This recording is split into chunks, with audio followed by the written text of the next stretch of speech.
Hi students, this is Brian again, and I'm here to give a little introduction to conditions. You know, life is uncertain. We don't know what's going to happen at all times, do we? We also don't know how life is for other people. We also can't change the past, but we can still think about these things, right? We can think about how things would be if I were somebody else. I can think about how my life would have been different if I had been born someplace else. Again, I can also think about the future. What would I do, or what will I do if certain things are met? As you all know, in Arabic culture, we often respond to people by saying, Insha'Allah. Like if somebody says, you know, I'll see you tomorrow. We say, Insha'Allah. Why? Why do we do that? Because we don't know, right?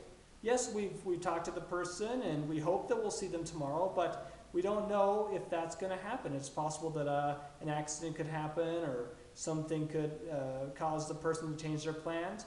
It's all, as we know, God has a certain plan, and we say, Inshallah, just to acknowledge the fact that we are not necessarily in control of the universe.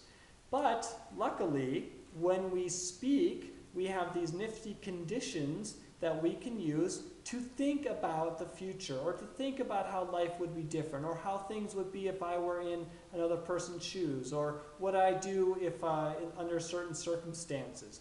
And that's a very important and a powerful thing. It helps our minds be creative, helps our minds be imaginative, and so on. So let's not forget the importance of conditions just to understanding the world, because if we lived within our own limitations, we wouldn't have a lot to say. There's so many things that we don't know, but we can talk about them and think about the things that we don't know, thankfully. So just to move on a little bit to talking about conditions in English, keep in mind that we can talk about real things or unreal things. We can talk about things in a general way, and the nice thing about English is that there's a variety of ways to talk about things. The tricky thing is the way that we use the tenses. We often use, if plus the present tense followed by either a present tense verb or a future tense verb to talk about things that are real, that are tangible or specific. If it rains tomorrow, I will go to the bookstore. Okay, that's a real thing. It's specific. Or if I say, if it rains, I usually stay at home. I mean, it's a specific thing. It's whenever it rains, I usually do this kind of thing. I can make a comment about it. Sometimes we can think about unreal things. Maybe I imagine, what would life be like if I were the President of the United States? Well, if I were the President of the United States, I would do this. I'm not him, but at least I could think about it. I might also think about some things that, if they were different in the past, how would life be different now? I would say, if I had been born as a Moroccan, I would speak Arabic now, or I would have grown up with a different background that I have now. I can think about these things in a creative way by using the tenses in the proper way.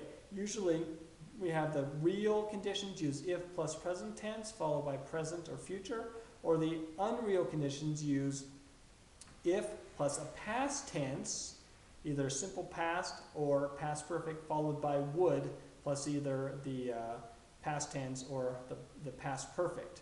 So as learners, you have to be aware of these differences in terms of the time and use them correctly. Listen carefully and read carefully for these things, because you can understand a little bit more deeply what the person's talking about. Is it real or unreal? Are they making a guess? And so on.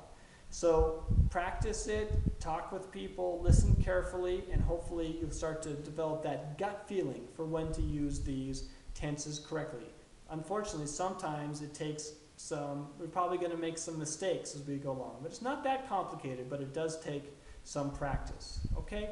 So I have a little challenge for you. All I need you to do, or want you to do, is come up to me and tell me simply about things that you like to do in your town if the weather is nice. The sun's out, it's a beautiful day. What do you like to do if the weather's nice?